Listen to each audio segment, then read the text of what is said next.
Sled specifically. I've played him a few times. I've played Yulong a few times. Our region actually has a couple of those, which is surprising. Most regions don't have a lot of V players in general, let alone. So I feel like honestly, out of though, Sword Fighter is like the most obscure one. Yeah, there are no Sword Fighter players. So when he used to co-main, or at least secondary me Sword Fighter, there were like none of them. He's not a very good character. Yeah, but we are not talking about Sword Fighter the same. We're talking about Gunner Jigglypuff. And like you said, Heyman's got to be careful with those aerials because of that up shield. Now, gonna get that drill into rest, gonna live it though. Yep. This should be the not stock. gonna kill. Yep, that's gonna be the stock. Me Gunner is being just surprisingly heavy. I don't know what word I was trying to say. Me Gunner being a surprisingly heavy character. Yep. Heyman putting on that pressure off stage is gonna cause Sled to go too low to make it back. That's one of the big things in this matchup. Not even the Me Gunner matchup, but in the Puff Sled matchup. Because when you want to edge guard, yeah, you want to edge guard Sled here because he's gonna die pretty early with that up. Yeah, if I were Sled, I would definitely switch my up B to a more versatile one, since Puff can kind of just cover that very easily. Yeah, but still, despite that up B not being great, Sled putting on some damage here, getting a nice 50% lead, trying to put Heyman out. Looks like trying to read a jump or something with that up B, but Heyman unfortunately not getting the DI off the down. Yeah, that up B definitely being scary for Puff, since Puff is so light, of course. But one thing, yeah, that up B, that up smash out of shield. Me Gunner has, and including that up tilt, Me Gunner has a lot of vertical options to deal with Jigglypuff's approaches that are not projectile based. But now off stage, good job using that up B early, but I think it's still gonna be it, yeah. Like you said, yeah, the that Heyman yeah, that up B is very hard to recover with when Puff can kind of just throw out like 5 nairs at a time. Yeah, Heyman advantage state, coming in very clutch for him in this matchup without the Sled ledge trapping. Very tough for Heyman to deal with, throwing out all of these missiles, trying to cover these approaches from Heyman. I believe that was an up tilt?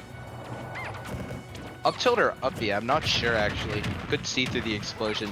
Sled definitely scared of Puff right now, opting to go for a lot of missile play. Yeah, when you're versus Puff, this up B, I would definitely be scared too, especially with the great play Heyman's been doing right now. Getting these down airs gonna convert to a forward air, gonna try to catch him with the up air, not gonna happen. A Sled gonna send the Sludge Trap. Puff's disadvantage is notoriously not great, so Heyman gonna try to find a way back to the ground. Good job using that move. Oh, now, this might be it. Oh, not getting the back air. Not gonna cover that roll either. Missing the drill rest, but opting to not charge the smash attack at all. Maybe getting a little bit of nerves there. Yeah, Heyman definitely just has to win neutral once tier if he wants to take the stock. Yeah, he can definitely get it with the edge guard, but Sled now trying to use a lot of these vertical options, and that charge shot's gonna find the mark, gonna take game 1. Really good option coverage there, covering the jump and the grounded approach. Yeah, obviously, if you're Jigglypuff, you're gonna want to be approaching with the air. Sled knowing that, and you just cover the ground anyway because you're Gunner, you're gonna get that charge shot. Yeah, what Gunner has a lot of is option coverage. Very like, the projectiles can be thrown out a lot. Just like to cover so many things at once, especially that bomb. That bomb can be really annoying.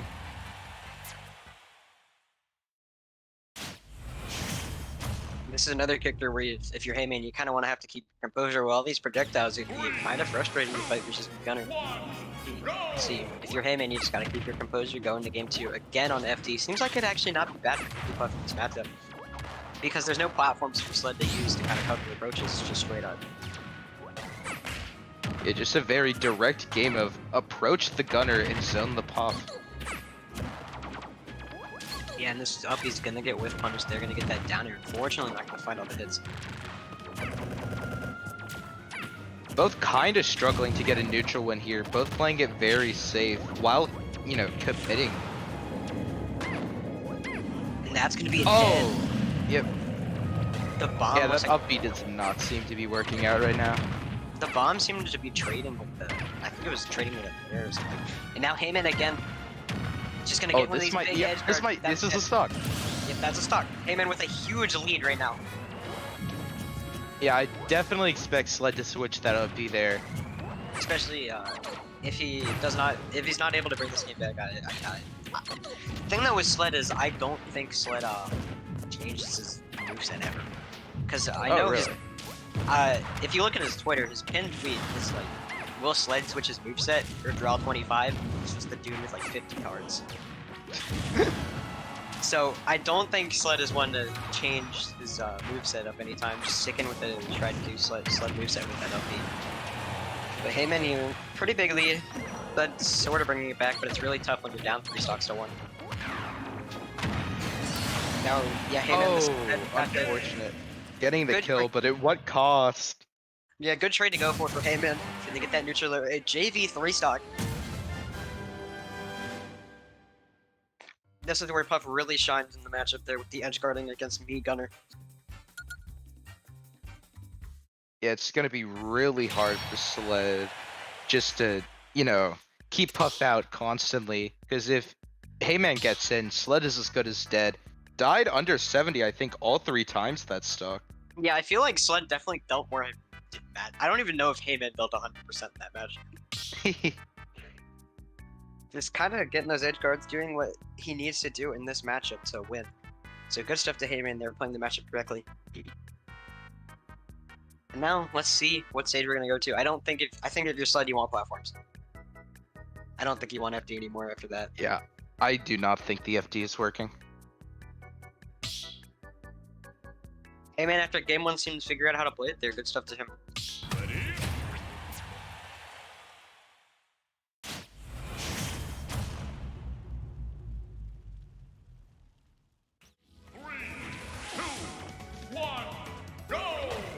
Alright, Yoshi's story.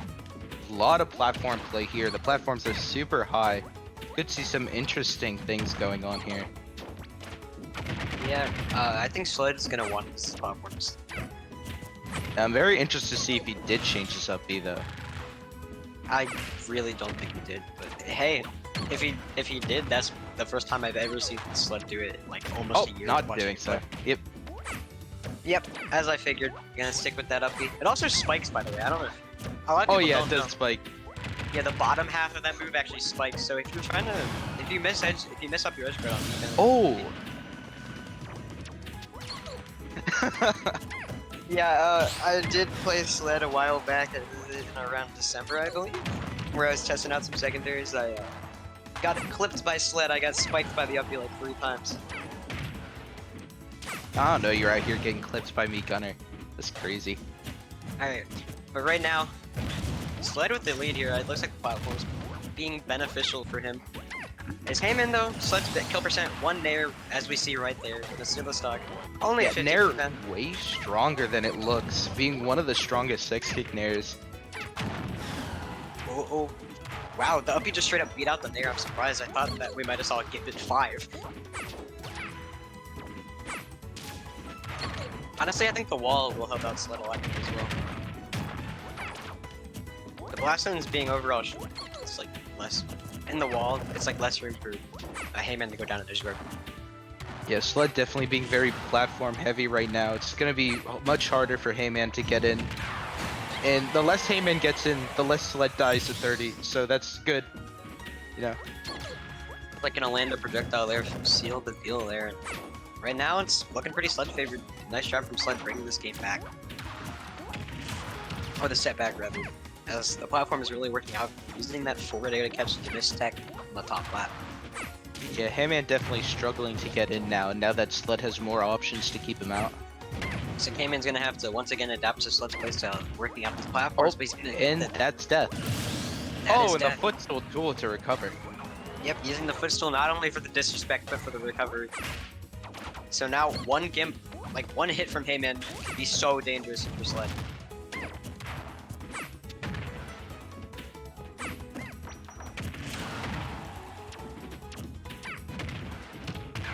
And just right now, Sled again putting on this damage, but you gotta be so afraid of your Sled because this is kill percent for both of them pretty much. Oh yeah, once Heyman gets that hit, you don't know what's gonna happen. Because not only if you're Puff, not only if you're Sled, you get edge guarded by Heyman, but also rest confirms. we've talked about this crazy edge guarding, but oh wow, did he get that? Yep. Yeah, Getting a little too greedy with the down air and the up smash is just gonna finish him off. Yeah, maybe going for a Drillist there. I'm not sure. That down air wasn't as safe as it should have been. Yeah, it looks like he kind of bet it all on the rest confirm there and ended up not working out.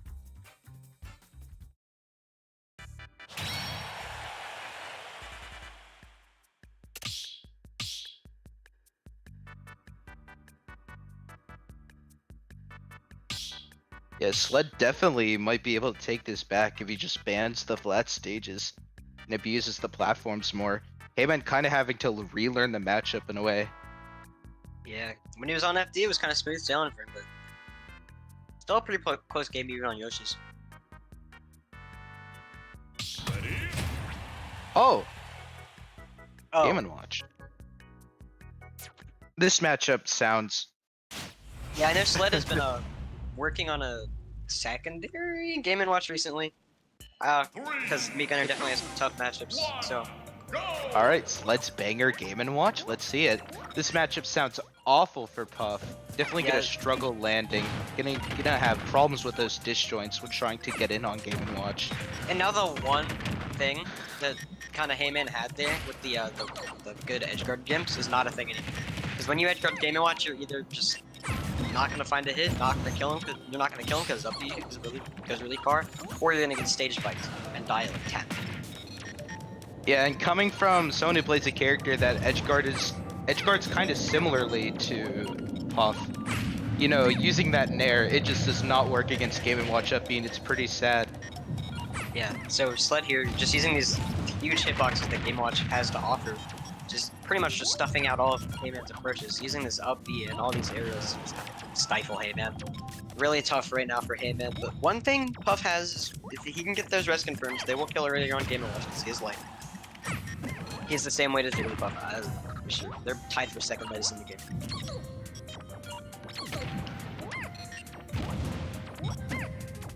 Right now, it's surprisingly pretty even right now. Sled here just needs one. Both of them honestly need one big hit. Yeah, you can see Heyman is kind of struggling trying to edge guard or ledge trap Game & Watch here, just because he has so many options to just kind of just cancel that out. Down Interesting smash. play from Sled there. Banger Game & Watch. Down smash. I love down smash. I'm gonna down smash. The Game & Watch smash attacks are notorious for having literally no lag, so it's just kind of they're pretty. Yeah, you kind of just. Yeah, you move. think you can punish down smash, and then you just die at 60. Yep, that's how it goes. Why many? Well, one of the many reasons why Game & Watch is considered a top tier by most, as well as the success from a lot of Game & Watch players like Vice. Yes, Sled doing much better with this counter pick here. Heyman struggling to get in and, you know, just do advantage in general against Sled. Oh, but getting the nair to punish the dash attack there. Yeah, but now Heyman might be able to get a combo here. Nope. Not gonna convert the dare because I think it's the kind of light weight of Game & Watch thing. It's not gonna allow him after the up tilt. So right now, Sled here, just using these big hitboxes, hit it, and just overpower Heyman. Pretty much gonna get this edge guard that back and definitely go. The teabags. Oh, was that a teabag? All right, the Game & Watch teabag. Let's go. Interesting. Yep, the teabags coming out from Sled here is Heyman is really struggling, almost lap percent basically, looking pretty bad for Heyman. Counter pick working out for Sled here, using this Game & Watch, using these big hitboxes. Really just overpowered Puff this match. Yeah, we've been seeing a lot of counter picks this bracket, having an entire set being just counter picks. Counter picking a character that wasn't even there. And I think that Heyman, he can make this back.